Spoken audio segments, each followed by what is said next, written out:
Good morning. आज हम ME 306 subject से यूनिट 2 बोरिंग मशीन के बारे में इस वीडियो में जानेंगे।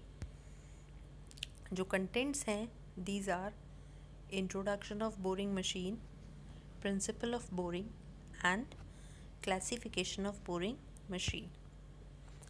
Now what is boring machine?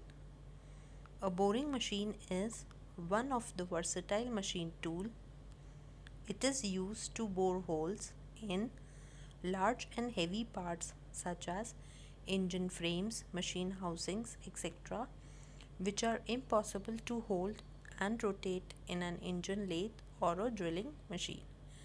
जो बोरिंग मशीन है वो एक वर्सटाइल मशीन टूल है और it is used to bore holes in heavy और large parts जैसे engine frame, machine housing, because in parts को लेथ या ड्रिलिंग मशीन पे होल्ड और रोटेट करके बोर करना is not possible. In addition to primary purpose, a boring machine can be used for drilling, facing, milling, etc. जो boring machine का primary purpose है कि पहले से ड्रिल्ड होल को एनलार्ज करना, इसके अलावा it can also be used for drilling, facing, milling etcetera.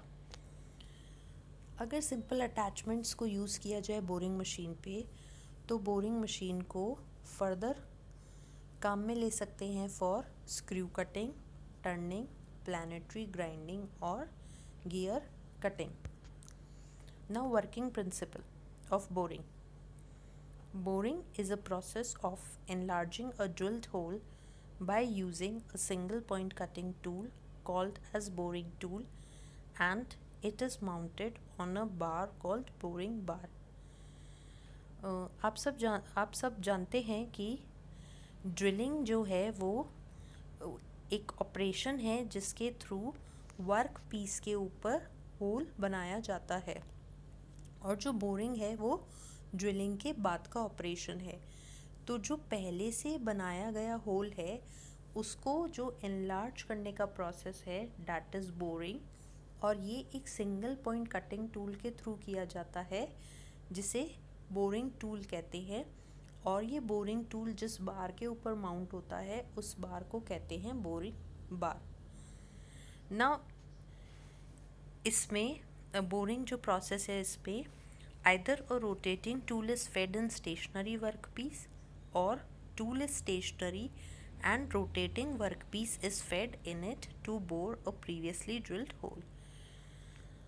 या तो वर्कपीस स्टेशनरी होगा और टूल को रोटेट करते हुए वर्कपीस पे फीड कराया जाएगा, या फिर टूल जो है वो स्टेशनरी रहेगा, मतलब स्थिर रहेगा, और जो वर्कपीस है उसको रोटेट कराते हुए टूल में फीड कराया जाएगा to bore a previously drilled hole.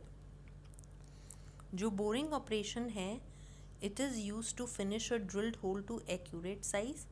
जो ड्रिल्ड होल है उसको एक्यूरेट साइज तक फिनिश करना, या जो होल है उसकी राउंडनेस को करेक्ट करना, इसके लिए बोरिंग ऑपरेशन को काम में लिया जाता है। Now this slide shows the working principle diagram. This is the workpiece. ये बोरिंग बार है जिसके ऊपर बोरिंग टूल लगाया जाता है। अब जो ये टूल है इसको इस तरीके से रोटेट करते हुए वर्क पीस में फीड कराया जाता है to bore a hole. This diagram again shows the same thing. ये प्रीवियसली बोर था, ओल्ड बोर था। अब जब बोरिंग बार को वर्क पीस में रोटेट करते हुए फीड कराया तो ये न्यू बोर हो गया वर्क पीस में।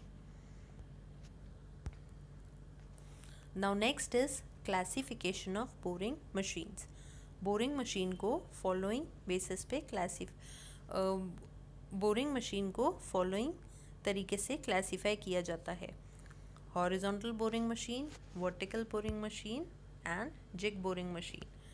जो हॉरिजॉन्टल बोरिंग मशीन है उसमें जो एक्सेस है, वर्किंग एक्सेस, वो हॉरिजॉन्टल रहता है एंड टूल मूव्स एक्सियली, और इसको फर्दर सब क्लासीफाई कर सकते हैं as float type, planer type and multiple head type. जो वर्टिकल बोरिंग मशीन है उसमें एक्सेस विल बी वर्टिकल, और वर्टिकल एक्सेस के अबाउट जो वर्क पीस है वो रोटेट करेगा। इसका further sub classification is vertical turret lathe and standard vertical boring machine. Third one is jig boring machine. जो जिग बोरिंग मशीन है वो प्रिसिशन मशीन है and it is classified as vertical milling machine type and planar type. Of the above three, the first two types include production machines. जो तीनों boring machines हैं उनमें से जो हॉरिजॉन्टल बोरिंग और जो वर्टिकल बोरिंग मशीन है वो प्रोडक्शन मशीन्स हैं and they are used in general production work. जो थर्ड है jig boring machine, it is a precision type machine और उसको काम में लेते हैं for precision boring operations. So this was all about principle and classification of boring machines. Thank you.